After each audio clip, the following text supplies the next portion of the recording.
Thanks to improvements in modern archaeological technologies, and indeed the evolution of satellite resolution imagery of our spinning, living blue marble, we are fortunately entering an era where, thanks to penetrative stratophotography, the last remaining legacies of what we have long claimed would be found, that of once highly capable global lost civilization, or possibly many. And yet another proof of this hypothesis has recently been rediscovered in Iran. A gigantic artificial wall, measuring approximately 71 miles in length, extending from the mountains of Bamu to an area near the town of Jaumarg, Iran, has been exposed. To put this ancient feat into perspective, computer systems have estimated that more than 1 million cubic meters of stone would have had to have been quarried, transported, and placed where they now lay, and this is a mere remnant of its past grandeur. Quote, "With an estimated volume of 1 million cubic meters of stone, its construction would have required abundant resources. This in terms of labor, materials, and tremendous toil and time," wrote Sajjad Alibaghi, Ph.D. of the Archaeological Department of the University of Tehran, in an article published in the journal Antiquity. Although the existence of the wall, long claimed as unknown to mainstream archaeology, those who have lived nearby for millennia have known about its existence all along, knowing it as Gari Wall or Gari Chen Wall. The Venture Party state that due to the wall's poor state of conservation, the researchers are not sure who built the structure and for what purpose. In fact, they are not even sure of its exact width and height. The best estimate is about 4 meters wide and 3 meters high. Its exact purpose remains a complete mystery, one which we find highly compelling. When within this modern world of academic study, a ruin is found, a ruin of such astonishing feature or size, one which is clearly an out-of-place artifact within the realm of its accompanying modern paradigm, no matter how amazing, how historically important, due to its sheer inexplicability, one will rarely hear about it in popular debate.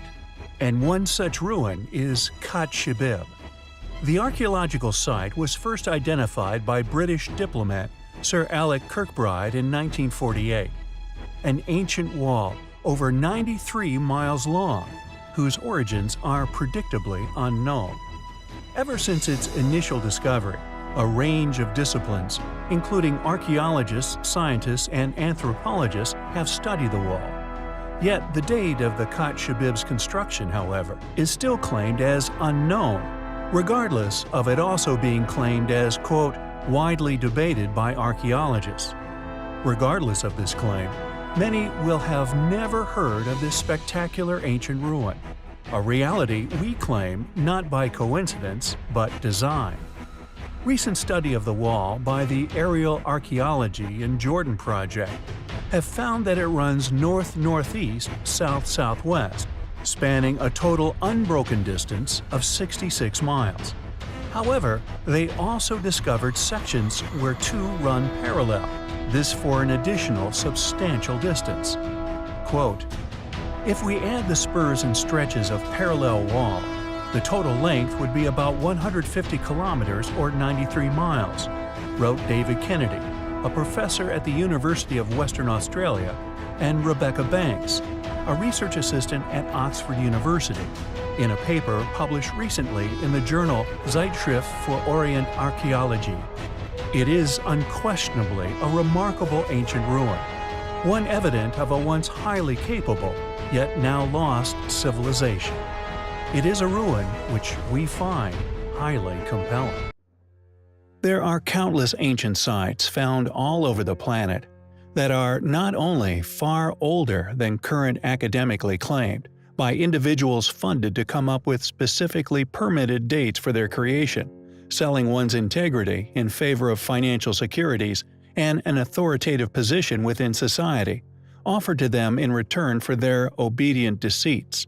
Like a mule guided by a carrot, these individuals not only fear losing such reputations and handsome incomes, if one were to tell the truthful story regarding said sites, but they unquestionably turn a blind eye to the many areas that I cover, which are often not only implausible to state where the work of the particular permitted re-inhabitants placed much closer to us within history, but to suggest that such ancestors were capable of said feats, is simply a preposterous claim. They often knowingly and deliberately overlook such features, due to their lack of any plausible explanation for such accomplishments.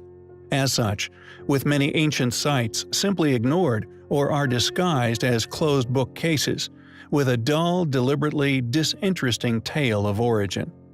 These academics have some of the most intimate access to these ruins, yet deny the world's population a true account of said relics. For to suggest that a civilization less advanced than us accomplished the placement of megaliths far into the thousands of tons precisely atop one another, with awe-inspiring stonework details, and polygonal brickwork seemingly created like a puzzle of unique pieces, among many other baffling features, I feel is a proof of a deliberate agenda-driven conspiracy concealing said site's true origins.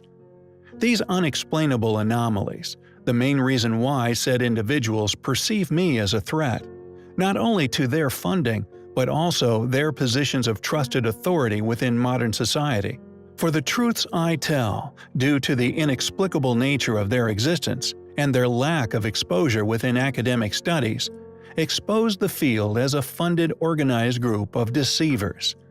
These features are simply impossible for them to explain, yet they continue to claim that they were built by people who were undeniably incapable of such feats. This is why many unexplainable artifacts simply vanish, and why many ancient sites are not only brushed under the proverbial carpet,